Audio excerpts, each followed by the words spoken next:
기생충이라고 하는 영화가 2019년에 개봉되었는데 그 영화가 많은 유행어를 남겼습니다. 그 중에 하나가 이제 저처럼 영화를 보지 않은 사람들도 다 알고 있는 유행어인데요. 아마 여러분들도 알고 있을 겁니다. 그게 어떤 말이냐면은 너는 계획이 다 있구나. 이 말이 어떤 맥락에서 나왔는가 찾아봤더니 사기칠 계획을 하는 아들을 바라보면서 아버지가 뿌듯해하면서 하는 말이었습니다. 사기를 치더라도 치밀한 계획을 세우는 것을 보고 보는 이들로 하여금 감탄하게 만들죠. 그러니까 하물며 우리가 하나님의 일이 진행되어 가는 데 있어서 아무렇지 않게 아무 순서 없이 그렇게 진행되겠는가, 그런 생각을 한번 해보게 됩니다. 인간의 눈에 보이지 않지만 하나님의 일은 하나님의 계획대로 이루어집니다. 그 과정에서는 잘 모를 수 있지만 시간이 지나보면 하나님의 방법대로 하나님의 계획대로 모든 일들이 이루어졌음을 깨달을 때가 있습니다. 우리가 인생을 살아가면서 이와 같은 일들을 경험할 때가 있습니다만 이런 일들은 성경에서는 비일비재합니다. 본문이 그 대표적인 예입니다. 어떤 지역에 하나의 교회가 세워지고 이 교회가 성장하며 그 교회를 통해 하나님 나라가 확장되는 것이 우연이 아니라 하나님의 그 섬세한 손길, 치밀한 계획 아래 이루어진다는 것을 발견하게 될 것입니다. 지난 시간 우리는 바울이 2차 선교 여행 출발 여정이 변경된 과정에 대해서 살펴보았습니다. 안디옥에서 바울은 마가를 데리고 가는 문제로 인해서 바나바와 결별하고 실라를 데리고 1차 선교 여행지였던 도시들로 떠나게 됩니다. 그리고 루스드라에서 바울은 선교 여행 동역자로 디모데를 선택하게 되었고요. 지난주 제가 말씀을 드리지 않았는데 10절 끝에 우리를 부르신 줄로 인정함이라, 이 부분에서 거의 대부분의 학자들은 누가복음과 사도행전을 기록한 누가가 바울의 선교 여정에 합류한 것으로 그렇게 보고 있습니다. 자, 이렇게 볼 때에 이제 바울과 실라, 디모데와 누가라고 하는 하나의 선교팀이 이제 완성됩니다. 바울은 아시아로 복음을 전하고 싶었으나 성령 하나님께서 막으시고 급기야 바울로 하여금 마게도냐 사람의 환상을 보게 하심으로써 바울의 선교 여정을 아시아, 즉 터키에서 유럽 쪽으로 방향 전환을 하게 하셨습니다. 그리고 바울은 그 뜻에 순종하여서 이제 유럽으로 선교 여행을 떠납니다. 바울이 환상 가운데 마게도냐 사람의 환상을 본 곳이 어디냐면요, 드로아입니다. 작으면은 지난주에 제가 우리 단톡방에 올려뒀던 그 폰에 있는 화면을 보시면 되겠습니다. 바울 일행은 드로아에서 배를 타고 하루 만에 사모드라게에 도착하게 되고요. 다음날 다시 출발하여서 네아폴리에 도착하게 됩니다. 네아폴리에서 빌립보까지는 16km 정도입니다. 멀지 않죠. 근데 여기에서 우리는 현대과학으로는 도저히 설명할 수 없고 이해하기 어려운 부분을 보게 됩니다. 드로아에서 네아폴리까지 바닷길이 500리입니다. 대략 200km 정도입니다. 사도행전 20장에 보시면은요, 사울이 3차 선교 여행 때에 반대로 빌립보에서 드로아까지 오거든요. 그때 빌립보에서 드로아까지 걸린 기간이 5일입니다. 닿습니다. 그 거리를 드로아에서 빌립보까지 이틀 만에 갑니다. 아직 증기선이나 모터나 엔진과 같은 동력선은 상상조차 못할 시기에 이 먼 거리를 이틀 만에 갔다는 것은 어떻게 설명하기 어려운 것이죠. 단 하나의 가능성밖에 없습니다. 그것은 드로아에서 네아폴리까지 그 방향으로 계속해서 순풍이 강력하게 불어야 한다는 겁니다. 다른 방향으로 불어서도 안 됩니다. 오직 그 방향으로 불어야 됩니다. 목적지 방향으로 순풍이 강력하게 불되 이 배의 항해에 있어서 위험하지 않을 정도로 그렇게 불어야 이틀 만에 갈 수 있습니다. 제가 조금 전에 과학적으로 도저히 설명하기 어렵고 이해하기 어렵다고 했던 그 말을 이제 여러분 이해 조금 하셨을 겁니다. 자, 그렇다면 이제 이런 고민을 하지 않을 수 없죠. 어떻게 이와 같은 일이 일어났는가? 어떻게 이 일이 가능했는가입니다. 정답부터 말씀드리자면 하나님의 인도하심입니다만 여기에는 바울의 선교 열정보다 하나님의 열정, 하나님의 마음이 더 크게 작용하고 있음을 보게 됩니다. 유럽의 복음화를 향한 그 하나님의 시간이 더 빨라지고 있다는 뜻입니다. 자, 이렇게 바울 일행이 하나님의 강력한 인도 아래 빌립보에 도착하게 됐는데 누가는 바울이 빌립보에 선교하기 이전에 이 빌립보가 어떤 도시인가 여기에 대해서 많은 정보를 우리에게 제공하고 있습니다. 이것은 유럽의 복음화를 위해서 빌립보가 가지고 있는 그 중요한 가치, 위치 때문에 빌립보에 대해서 많은 정보를 제공합니다. 본문 12절 보시기 바랍니다. 거기서 빌립보에 이르니 이는 마게도냐 지방의 첫 성이요 또 로마의 식민지라 이 성에서 수의를 유하다가 누가는 빌립보에 말하면서 두 가지를 언급합니다. 하나는 마게도냐 지방의 첫 성이라고 하는 것이고요. 다른 하나는 로마의 식민지라는 것입니다. 먼저 마게도냐의 첫 성이라고 하는 것은 아시아에서 유럽으로 들어가기 위해서 지나야 하는 첫 번째 성, 첫 번째 도시다. 그런 의미가 아닙니다. 마게도냐는 지금의 그리스인데요. 당시 마게도냐의 수도는 데살로니카였고 그리고 빌립보 옆에 보시면은 암비볼리라고 하는 도시가 있는데 이 암비볼리라고 하는 도시가 빌립보보다 훨씬 더 큰 도시입니다. 그러니까 데살로니카와 암비볼리가 빌립보보다 훨씬 더 큰 도시예요. 그럼에도 불구하고 빌립보를 향해서 첫 성이다. 그렇게 말하고 있습니다. 빌립보라고 하는 명칭은 알렉산더 대왕의 아버지 필립 2세가 마게도니아 지역을 점령하고 난 다음에 자기 이름을 따서 그 도시에 붙였습니다. 그래서 빌립보입니다. 자, 여러분 제가 말씀드렸죠. 방금 조금 전에 두 개의 더 큰 도시가 있음에도 불구하고 빌립보를 첫 성이라고 했다. 왜요? 왜 그랬을까요?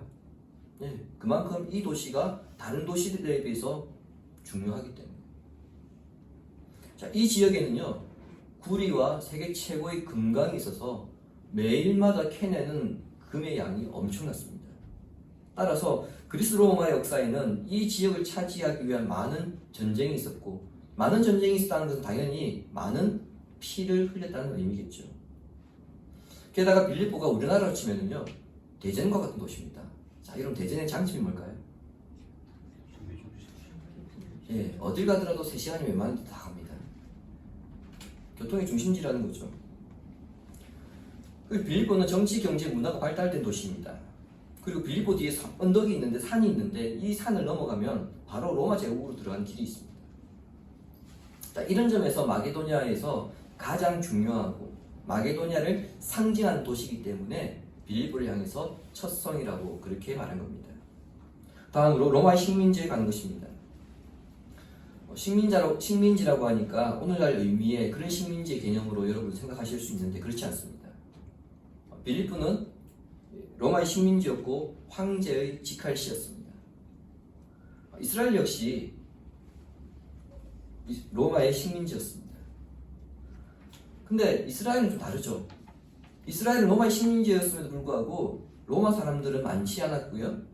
로마에서 파견한 총독에 의해서 그 이스라엘 땅이 팔레스틴 땅이 간접적으로 다스려졌습니다. 반면에 빌립보는 로마 사람들이 주를 이뤘고요. 로마 군대가 주둔하고 있었으며 그 도시의 대다수의 사람들은 대부분의 사람들은 로마 시민권자였습니다. 그래서 어떻게 보면 이 빌립보라고 하는 도시는 로마의 축소판처럼 보이는 도시였기 때문에 빌립보 시민들은 대단한 자부심을 가지고 있었습니다. 그런 곳에 바울 일행이 지금 도착했습니다. 마치 시골촌 놈이 서울 한복판에 서 있는 것처럼 12절 끝에는 바울 일행이 이 도시의 위용에 압도되었다 그런 뉘앙스를 기록하고 있습니다. 어떤 표현이냐면요 이 성에서 수위를 유하다가 이 표현입니다. 여기서 유하다 이 뜻이 이 단어가 시간을 보내다 이 뜻입니다. 로마 군대가 주둔하는 로마 치칼시에서 공개적으로 복음을 전파하는 것은 이것은 목숨을 걸어야 하는 일입니다. 로마 제국은 여러분들도 잘 아시겠지만 다신교를 허용하는 제국이거든요. 근데 반드시 해야 되는 게 있습니다. 황제 숭배입니다. 황제를 신으로 섬기는 나라이기 때문에 오직 예수 그리스도로만 구원을 얻는다. 그래서 우리는 하나님 외에는 다른 신에게 절할 수 없다. 그런 신앙을 가진 기독교인들은 로마 제국에서 봤을 때는 눈에 가시일 수밖에 없습니다. 즉 로마 제국의 입장에 봤을 때는 눈에 가시 정도가 아니라 그것은 반역이죠. 그러므로 바울은 무작정 빌립보 성에서 복음을 전할 수 없었고요. 며칠 동안 그곳을 돌아다니면서 그곳의 사회적, 종교적인 분위기 그리고 문화를 파악하면서 전도 전략을 구상했을 것입니다. 그리고 며칠이 지나자 안식일이 되었습니다. 기도처를 찾기 위해서 바울 일행이 성문 밖에 있는 강가로 나갑니다. 왜 바울이 성문 밖에 강가로 나갔을까? 이 행동을 이해하기 위해서는 유대교의 역사에 대해서 우리가 좀 이해할 필요가 있습니다. 구약에 기록되어 있듯이 원래 유대인들은 성전 중심의 신앙생활을 했습니다. 바벨론 포로로 끌려가기 이전에는 예루살렘 성전이 있어서 그 성전에서 하나님께 예배를 드렸습니다.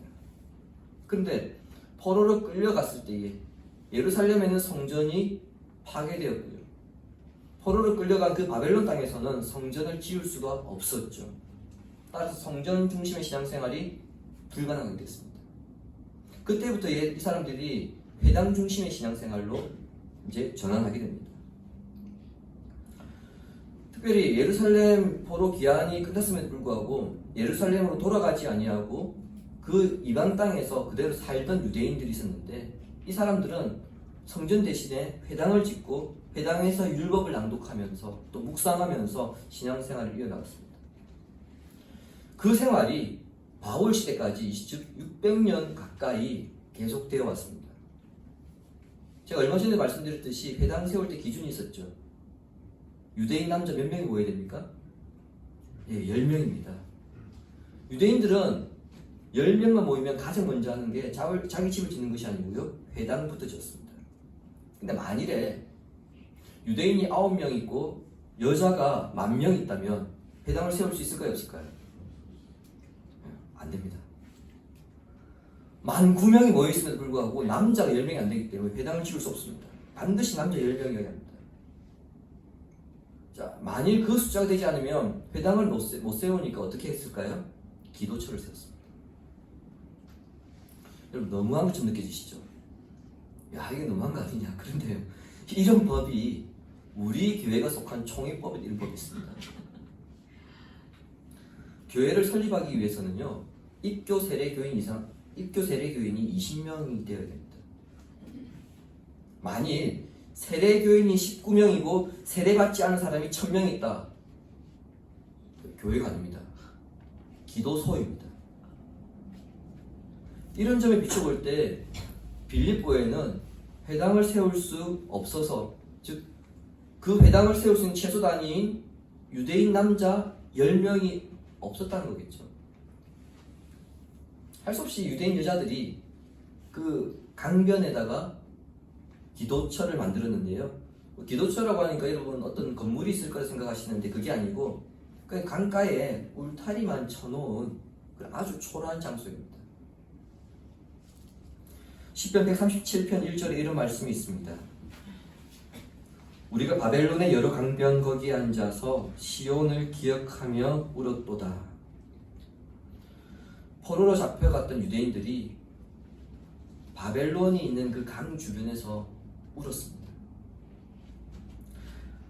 당시에는 유대인 남자 10명이 있었다 하더라도 시내 한복판에 회당을 세운다는 것은 쉽지 않은 일이죠.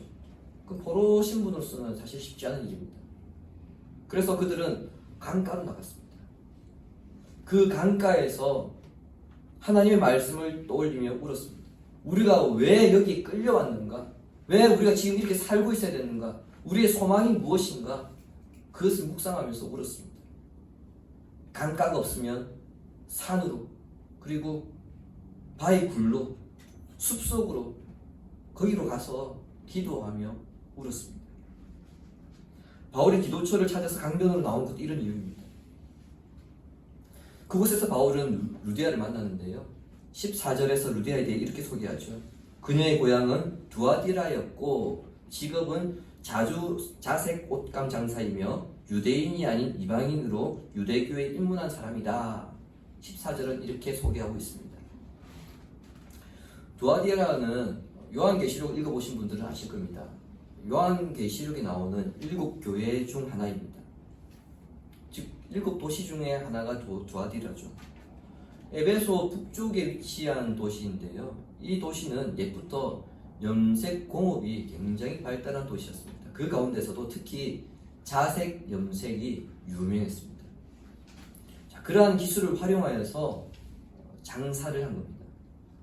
당시 그 자색 옷감은요, 그 귀족들이나 부자들만 입었거든요. 소위 돈 있고 힘 있는 그런 사람들만 입었던 옷입니다.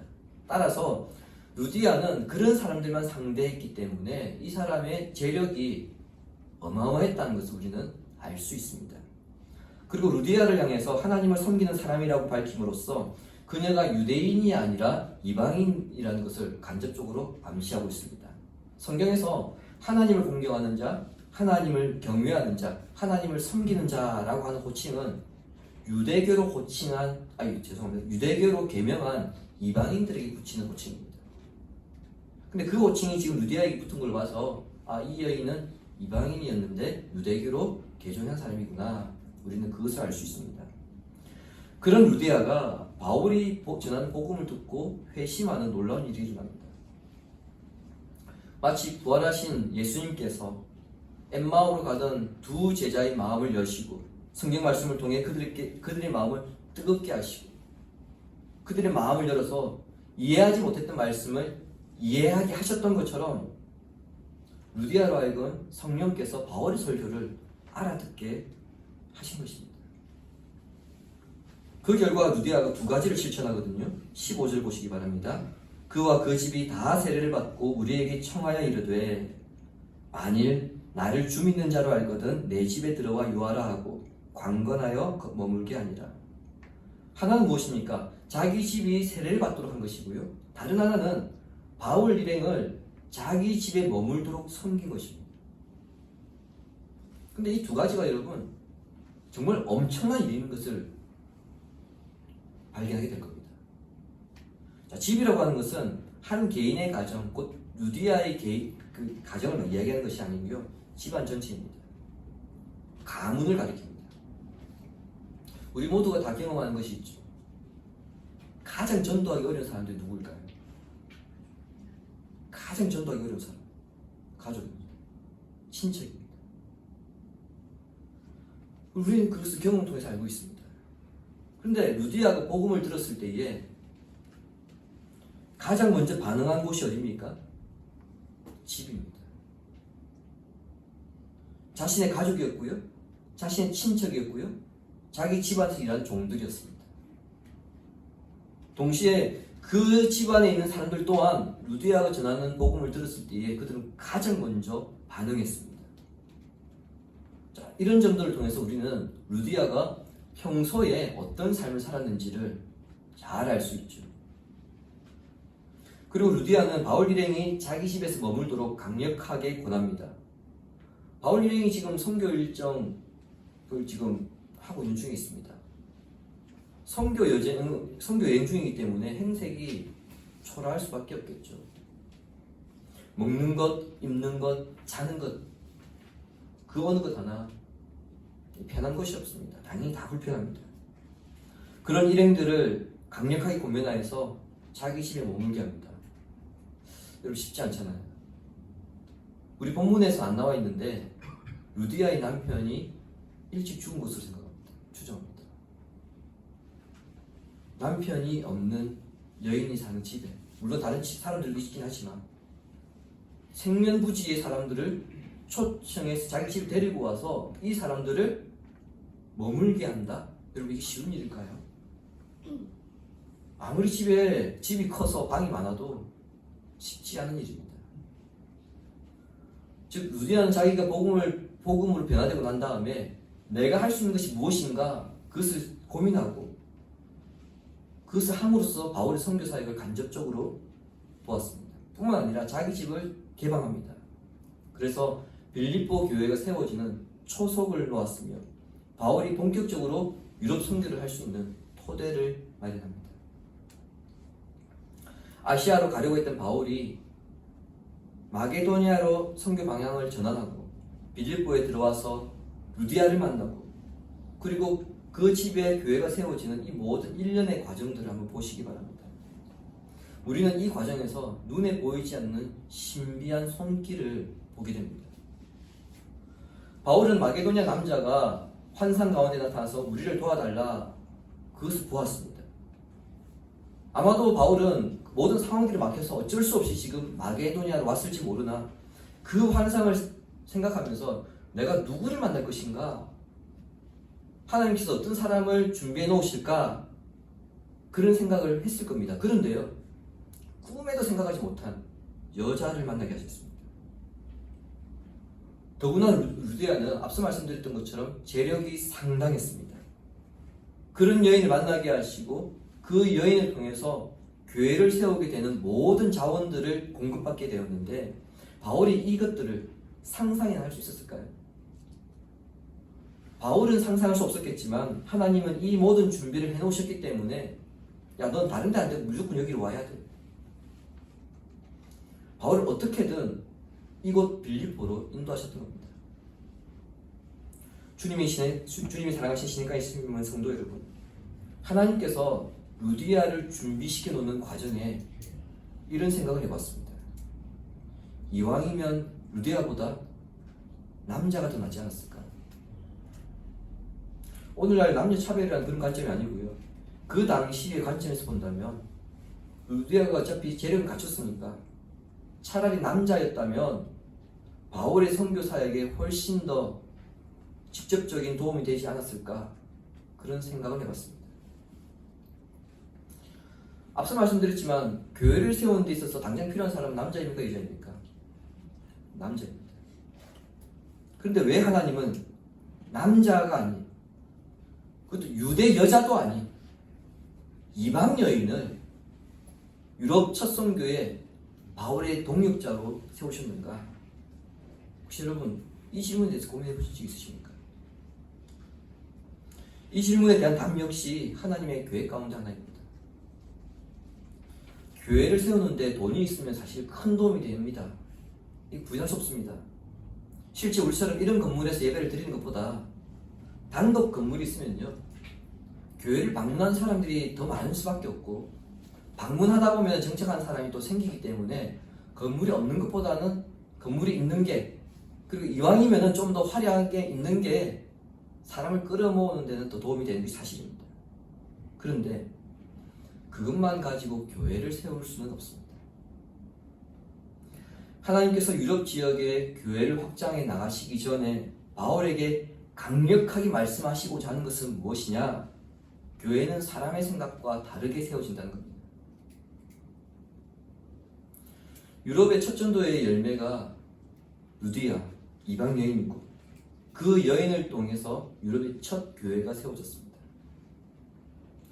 사회 통념상, 그 당시 사회 통념상 복음 전파에 가장 부족하고 불가능한 사람을 통해서 교회가 세워진 겁니다. 그것을 보면서 바울은 그나마 자기가 가지고 있던 모든 선입견마저 이제는 완전히 무너지게 된 것이죠. 이것이 하나님께서 바울을 위해 준비해 놓으신 치밀한 계획입니다.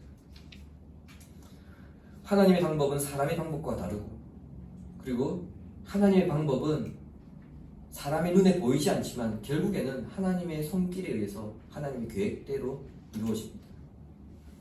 이 비밀을 깨달은 바울은 이렇게 외쳤습니다. 조금 길지만 우리 함께 읽도록 하겠습니다. 고린도전서 1장 26절부터 29절입니다. 형제들아, 너희를 부르심을 보라. 육체를 따라 지혜로운 자가 많지 아니하며 능한 자가 많지 아니하며 문벌 좋은 자가 많지 아니하도다.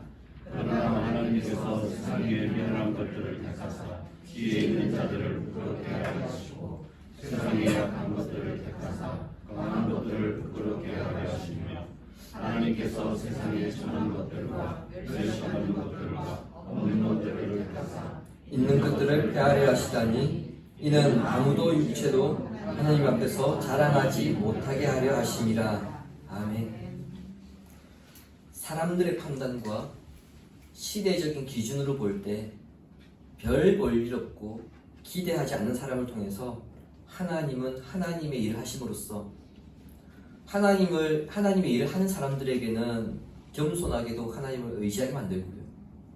하나님을 알지 못하는 자들에게는 하나님의 살아계심과 하나님의 능력을 깨닫게 하십니다. 이것이 하나님의 신비입니다. 우리 인생의 여정이 전혀 생각지 못한 방향으로 흘러갈 때, 예상치 못한 상황이나 사람을 만날 때 그 가운데에도 하나님의 계획하심이 있다는 것을 기억하시기 바랍니다.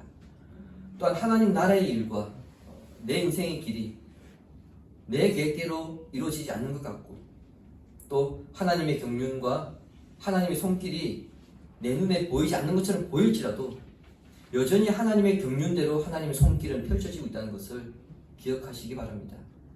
우리 눈에 보이지 않을지라도 하나님께서 하나님의 나라와 주님의 몸된 교회를 위해 우리를 통한 일들을 세밀하게 준비해 놓으셨음을 믿으시고, 여러분의 인생이 이방 여인 루디아처럼 복음을 위해 쓰임받는 순례길이 되기를 성부와 성자와 성령의 이름으로 축원합니다. 아멘.